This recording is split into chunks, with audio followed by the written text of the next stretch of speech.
There's a very famous saying in corporate world. People don't leave bad jobs, they leave bad managers. But who is a bad manager? Well, in this conversation, I have tried to figure out the qualities that define a good manager. In this episode of The Real Talk Show, I have with me Yash Khandor, who works as an engineering manager at Mark 43. And in this podcast, he opens up all about leadership and management.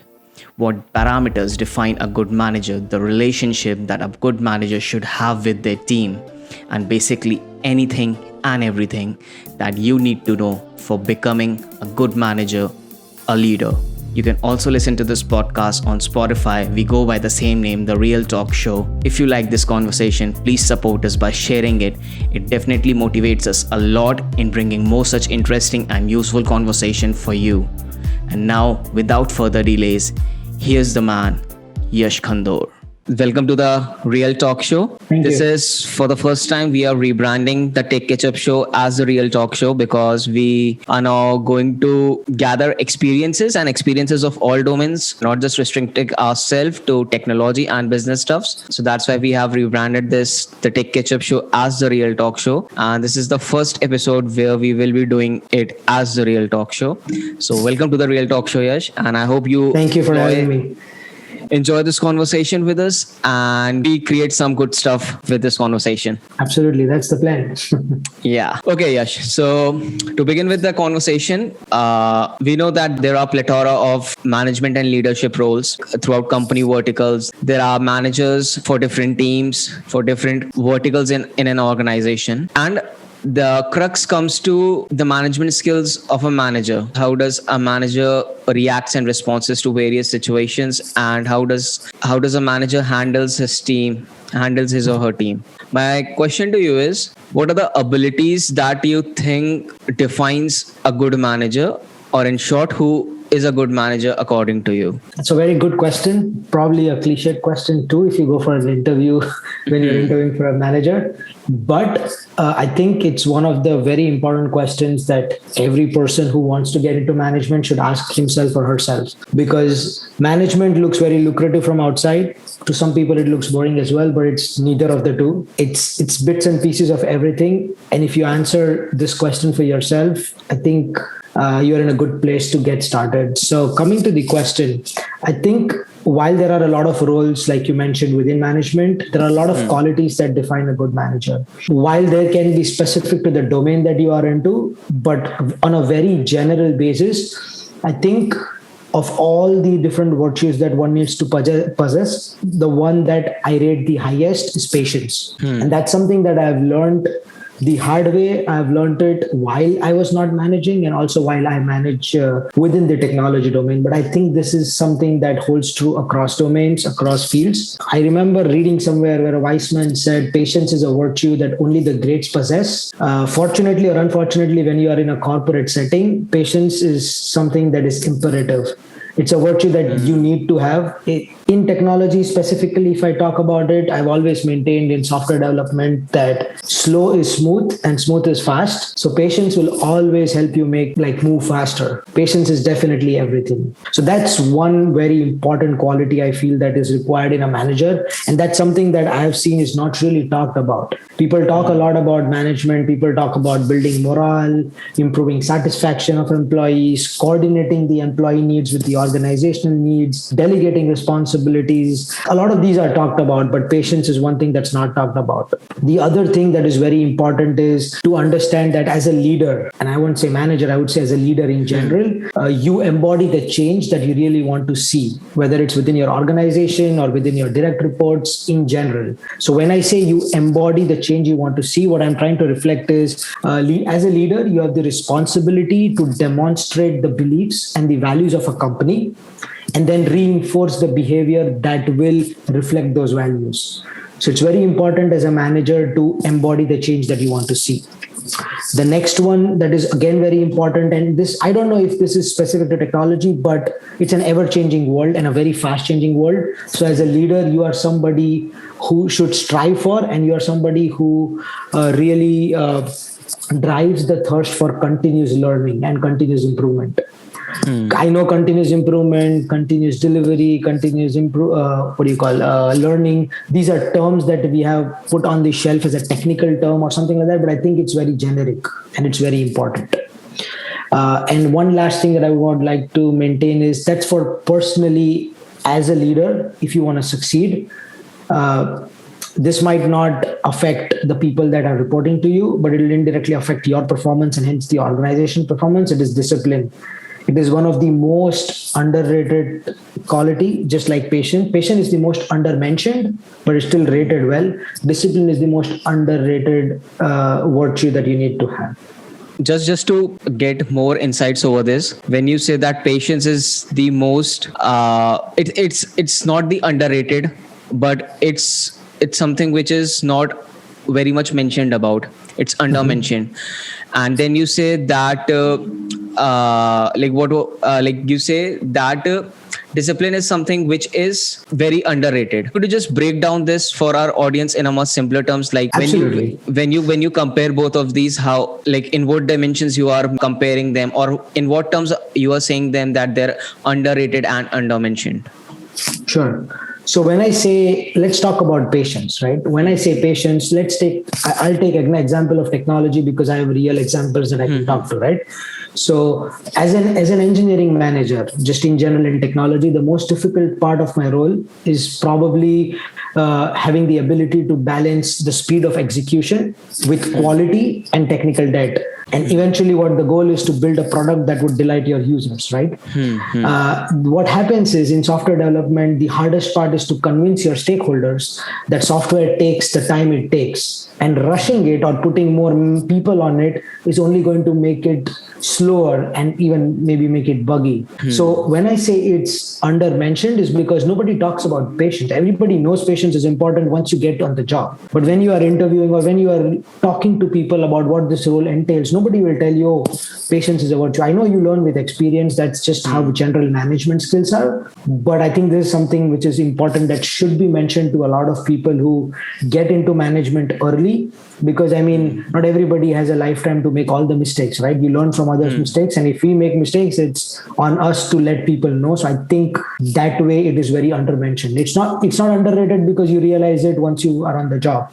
Right away. Now, when I come to discipline, when I say discipline, it's not just discipline in terms of how you run a tight ship and do everything in a timely fashion. Well, that's your management skill. But when I say discipline, I'm talking about your own discipline. How you organize things, like organizational skills for a manager are not limited to your organization of the project. It's just how you organize your entire day. Something as basic as how up to date your calendar is. Something as basic as how many overlapping meetings do you actually have and how many of them do you actually avoid. These things don't seem to be rated very high, but I can give you like real examples that I know. There were a couple of overlapping meetings we had, and obviously you have to choose one, right? You give importance to one over the other. You say this is higher priority at this point. That was higher priority at that point. But what happened was the meeting that was missed by the manager came to bite him back 3 months later because something happened in that meeting, which again was underrated, saying that, okay, this is not that important. So it just went under the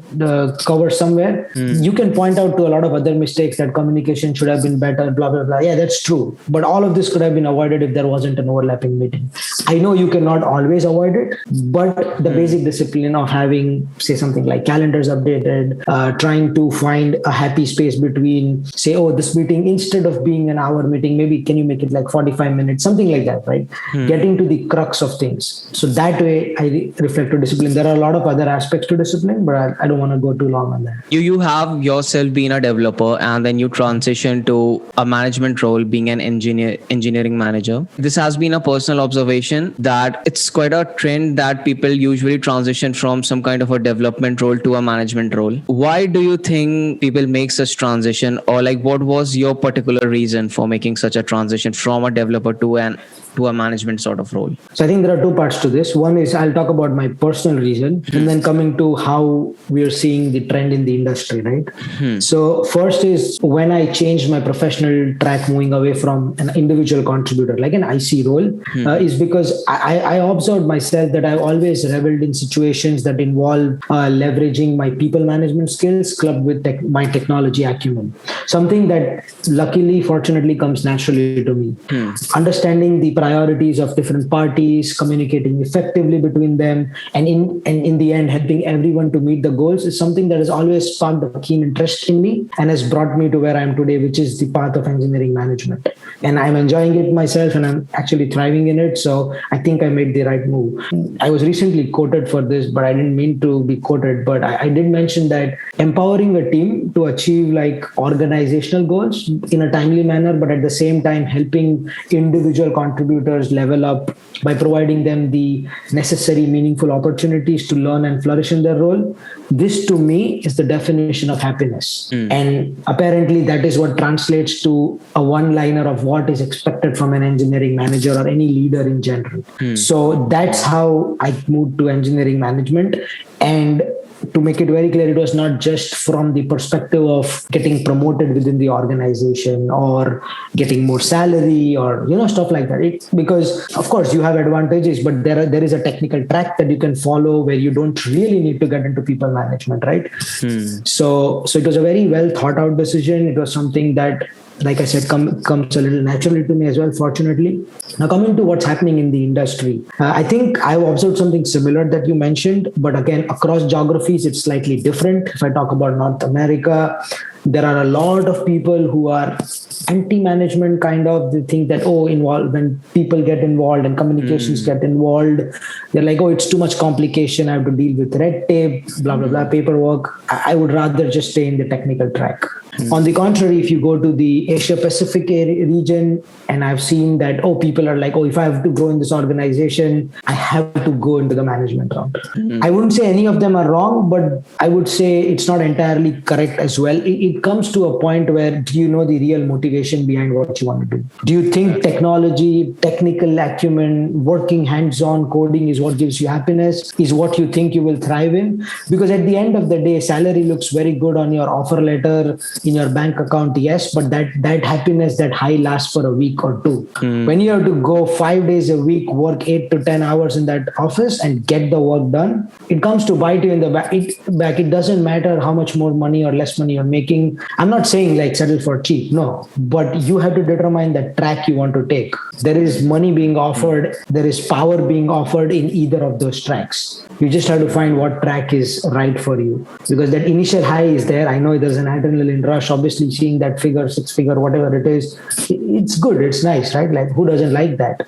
But is that something that will sustain? Unfortunately, no. It dies after a couple of weeks, maybe a month. But what next? You don't want to like just be in a workplace, right? You want to enjoy, you want to grow in that role as well. You can get into management, for example, you make that big salary, but what next? You don't want to be stuck there forever, right? Because then you're in the same place that, I'm not growing. That's quite relatable, what you said. Okay, like you talked about money can't be the sole motivator for the things that you do at your workplace or in general in life, obviously. Let's talk about this only in a professional setting, in a corporate setting only. How does one can actually discover things that they may like in a professional setting, or how do they come up with certain approaches or thought processes where they can figure out that this is something which I like as a profession, or this is something which I am doing and it's not making me happy or not giving me the satisfaction that it should give? That's a very good question, actually. I think the answer to this is again a two-step approach. One is what you research about and how much you research about, how current you are with regards to whatever field, whatever track that you are on. If it's technology, again, there's a lot of scope within technology. If I'm talking software, again, there's like front end, back end, data. Like there's a lot of areas that you can target.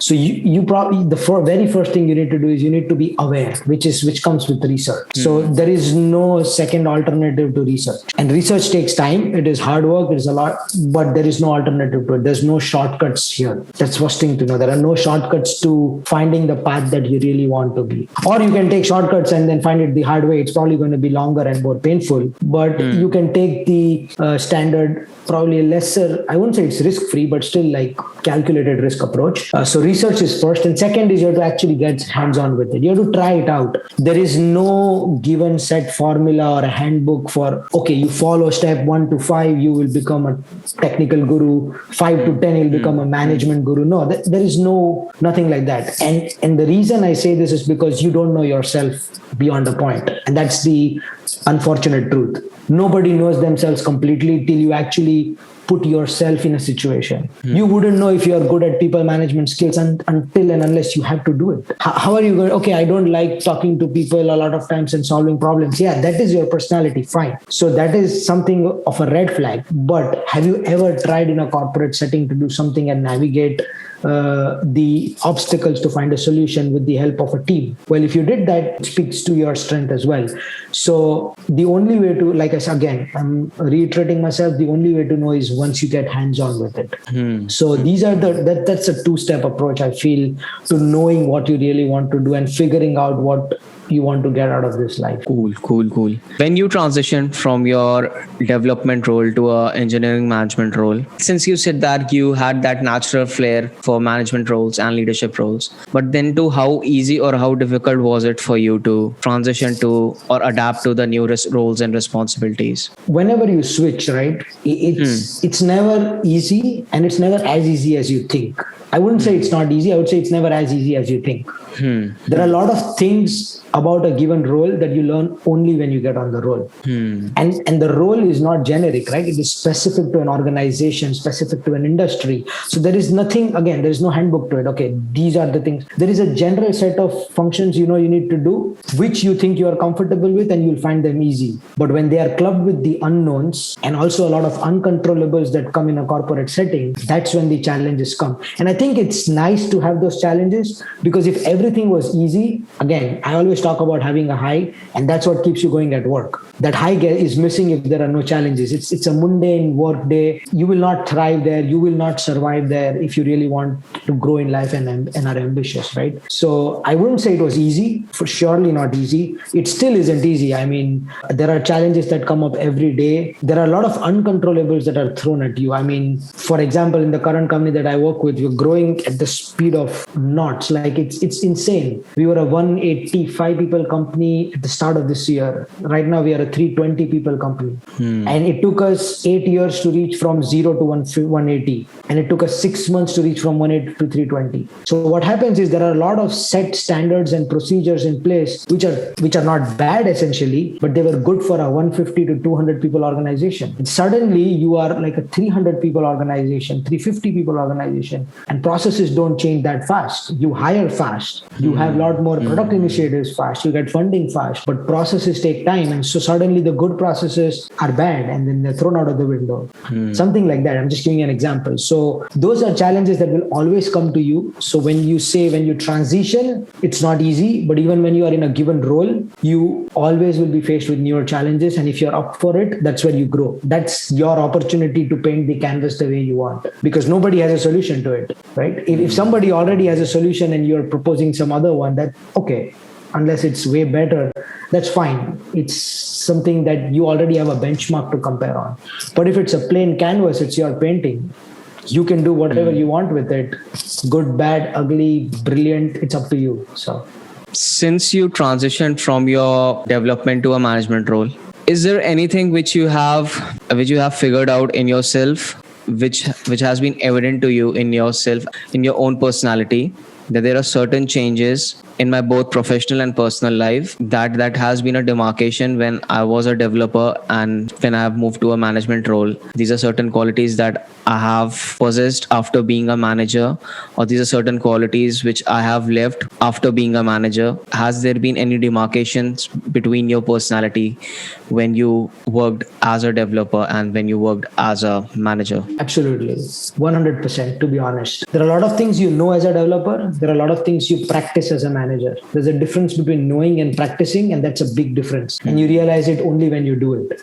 To give an example, empathy, I always felt I was empathetic, and that's why I like to be a manager. But when you practice empathy, when you start practicing emotional intelligence, you have no idea what it is till you actually practice it. So I think I've relatively become more empathetic since I became a manager than when I was a developer. There are a lot of things you take granted when you are an individual contributor versus you don't when you are a manager, because now you are no longer responsible for just that code base. You're responsible for driving stuff from an ideation phase to a production phase to a customer support phase, which has multiple steps in between as well. So that's when having a lot more emotional intelligence, because you deal with more people, and a lot more empathy. The other thing is the amount of discipline, like I said, required when you are a developer versus when you're a manager, drastic difference. Just because of the number of variables that are involved. The number of variables involved as a developer and the amount of responsibility at stake is, I don't like to say it. I don't want to say that being an IC is easy.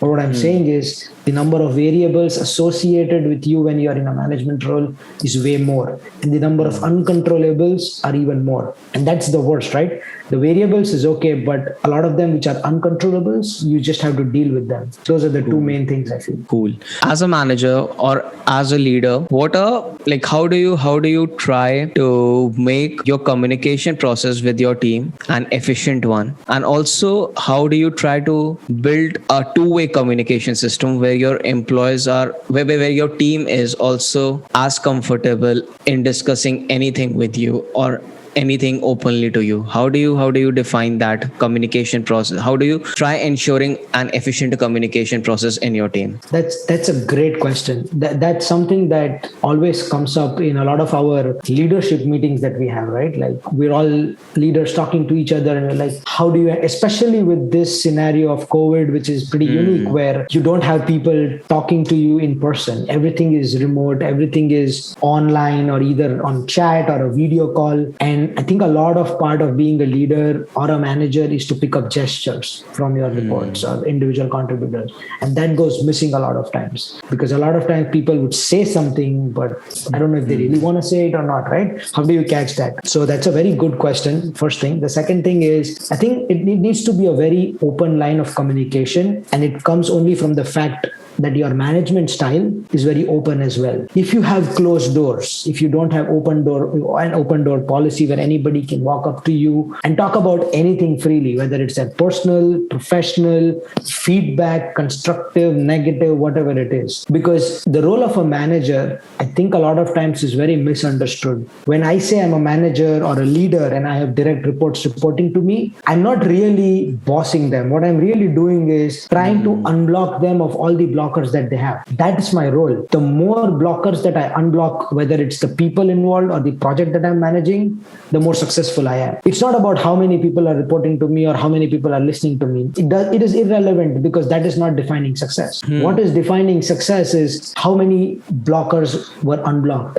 or how many less blockers were created because of the management style that you have. Once you have that in place, people are very comfortable to come up to you. And it's a process. Again, not everybody is going to be open and extrovert right away. You have to build that relationship, and that is your contribution as a leader, where you make sure that while your position in the company or the hierarchy states something different, but when you deal with a person on a day-to-day basis, it's different. You talk as if you're all at a team. You're a leader in the hierarchy. You're a leader in the organization because your responsibilities are different. But when it comes to a team, your roles and responsibilities stay in their own place, but you are a team member at that point. And you have to behave like one. So every other person, because a good idea can come from anywhere, right? It doesn't have to come from the principal architect. It can come from the most junior developer or an intern fresh out of college. So you need to respect that. There is no place for ego in this ecosystem.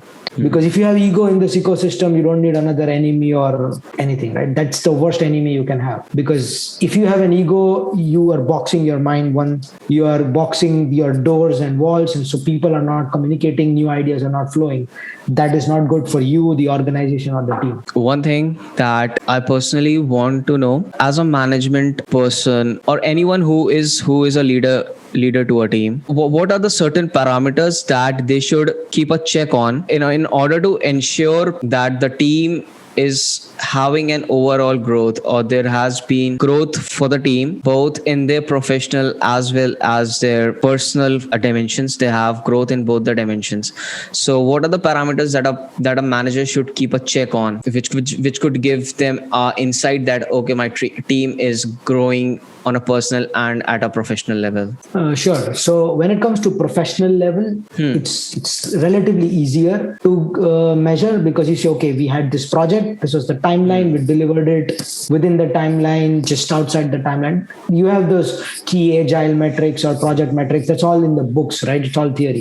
The more difficult part is when I say personal growth, it's still professionally, because you are in a corporate setting. But when it comes to personal growth, it comes down to communication. I think if I can communicate with my direct report, and more importantly, the direct report communicates with me that, hey, you know what, I'm working on this project, this is where I am today, I want to grow in this path, and this is my end goal. So it's up to me to try and define that path for that report, in a sense that it also suffices the organizational goals, but helps them level up personally as well. And I think that is what I was defining as happiness, right? Where you get to balance both the organizational goals, help achieve the organizational goals in a timely manner, but also help your individuals to level up by providing them with meaningful opportunities to learn and flourish. Like, what is a parameter for it? Okay, how long has that person been with the team, and where were they when they started and now where they are? Are they happy with what they are doing? If they ask that, okay, you know what I've been doing, for example, is a front-end developer, is like, I've been a front-end developer for 3 years, and they want to say, okay, I want to check out backend, I want to become a full stack developer. Are you able to make sure that they get that meaningful opportunity while not jeopardizing a project or their own career? And if you are able to do that and help them become a full stack developer in 4 or 5 years, yeah, you did your job, and that person is happy as well. That's the way to define whether it's professional or personal growth. And again, it comes down to two-way communication, open door policy, regular check-ins, having one-on-ones, making sure everybody is on the right track, making sure people are happy with the track that you have proposed. Because you can't always be right. Like, there will be things that you're not doing the way it's supposed to be, because every team is different, every person is different, and they have their own requirements. So you yourself is an entrepreneur. You also advise. You are a mentor also. So how do you differentiate these roles because these are some kind of roles which I think more or less they overlap with each other in some dimensions, and there are certain things which should be limited to a particular role only. So how do you create a clear line of differentiation when you are acting as a mentor, when you're acting as an advisor, when you're acting as a manager, and you're working with your startup thing? Wow. It's probably the first time I've been asked this question, but it makes so much sense. That was one of the biggest challenges I faced when I tried to delve into all these aspects. There's a very fine line in each of them. There is a line, but it's a pretty fine one. And it's very easy to cross that line. And if you cross that line, it only affects you, because what happens is there's only 24 hours in a day, and there is only like 16, 18 hours that you can probably give, and 12 hours that you're efficient. Now, how do you split those hours to make sure that, because if you are a mentor to somebody, it's your responsibility that they get what they want. If you're a manager, it's your responsibility that the project gets delivered and your direct reports are happy. If you're running a startup, it's important, obviously, in all ways that your startup's working and you're making money, or like at least there's enough traffic, or whatever. And then if you're an advisor on a company, you should know that you are there to define a strategy in the right direction that they want. So I just actually mentioned to you the things that you need to keep in mind, like, what is your role? You can be a leader. A leader is a very general role, and a lot of responsibilities do overlap, but every role has its peculiarity. When you're a mentor, your goal is to make sure that the mentor gets what they want. And it ends there. You can be creative within that space. That, okay, this is the start point, this is the end point. You can be creative within that. But when it comes to being a manager on a product, or a project that you're working on, it is more than a start point and an end point, because there are a lot more variables, there are a lot more people involved. There is a possibility of changing that end goal. Not that it's not in being a mentor. You can always suggest a better goal if there is. But when it comes to product, a lot of times the end goal changes because of the limitations or because of the extra available resources or the more people or more variables that are involved. Coming to a startup, you're emotionally a lot more invested here. So you have to define how emotionally invested you want to be in each of these, because I'm not saying you do injustice or bias to one or the other, but you have to draw a line, because otherwise you get completely spent. At the end of the day, all of us outside of work have a personal life, a social life, a family life, right? If you don't balance it, that's going to be affected. And that's the last thing you want, because that's what keeps you going in this professional setting. If that piece doesn't exist, it's very difficult to maintain your performance here. So, and what is the last thing? The advisor thing. Again, when you're an advisor on a company, your goal is strategy. It's very important to know what your goal is. You got nothing to do to an extent. You can suggest, but it's not on you. Oh, that process is so bad, which is why we are not achieving something. Well, there is an engineering team, or there is a complete department to take care of the process. You can suggest your ideas, you can point out the issues, but you cannot be emotionally invested and like lose your sleep over it, because that's the only control you have. You only have that much power, so you only have that much responsibility. So you need to understand that. Wow. Now, since you have brought this point, I would just like to quickly ask something. When you talked about managing different roles and then you have a personal life to handle, and because all the drive is because everything you're doing is for something that is a part of your personal life, and you want your personal life to be good, to be great, in fact, and that's why you are doing multiple things to make it more fulfilling. So I just want to quickly ask you, when you're managing a lot of stuff, when you have a lot of things on your plate, how do you ensure that, okay, I have my personal life and it should not get affected? There is this clear line of demarcation that differentiates my personal life with my professional life. And when I say professional life, it counts everything you do, from startup to as a mentor, your management roles, everything.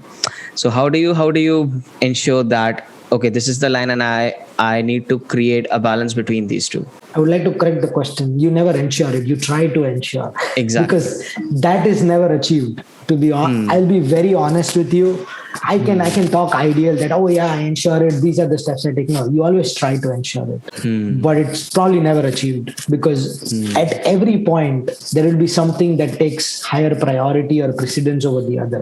What matters is how well you communicate to each of the parties. And when I say parties, one is the family life and one is the professional life. Both the parties need to be well communicated from your end that, okay, this is the precedence that it's going to take right now, but you're going to make up for it later.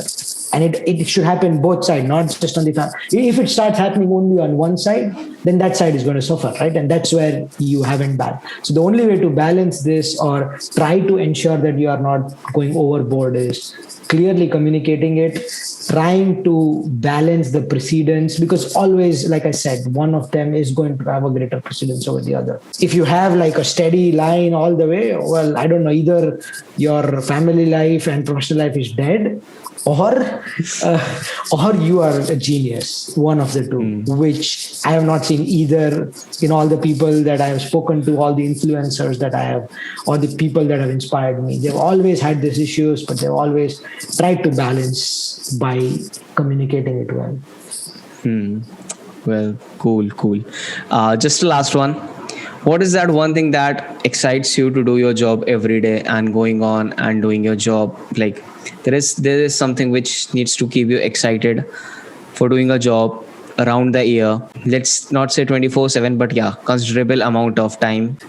What is that one thing that keeps you motivated or excited about your job? The fact that whenever you do in a leadership setting, mentorship setting, or whatever, right? Whenever any goal is achieved or you help somebody get something, right? Like whether it's paying it back to the community, or whether it's people that you are responsible for, whether it's family that you are responsible for, in anything, in any point in life, whether it's work or family family, what is that one thing that defines happiness for me is getting things done that brings a smile to somebody. You deliver a project at work, it brings a smile. Okay, it delights your user. Yeah, that's happiness. That is success. Tomorrow you go and say, okay, you did something in a way that some of your direct reports were able to grow in their careers. Yeah, that's happiness. You were able to deliver an organizational objective. Yes, you are happy. You're able to mentor somebody. They were struggling. They were stuck in their life. They wanted to switch a career. You help them do that.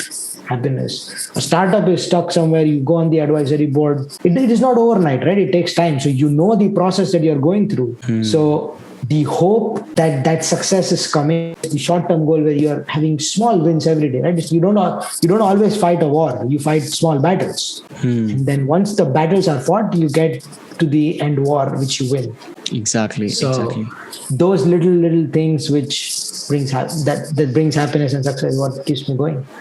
And then that's courtesy of all the challenges that come in, actually. If there weren't challenges, there weren't enough opportunities to bring a smile to somebody's face, because everybody would just be smiling then, right? Well, that was an awesome conversation. I hope you enjoyed this conversation, Yash. And thanks a lot for joining, man. Thanks a lot. And it's been a pleasure talking to you. Thank you so much, Kushagra, for having me. It was a pleasure. It was fun. And yeah, thank you again for having me. Great. Thanks a lot, man.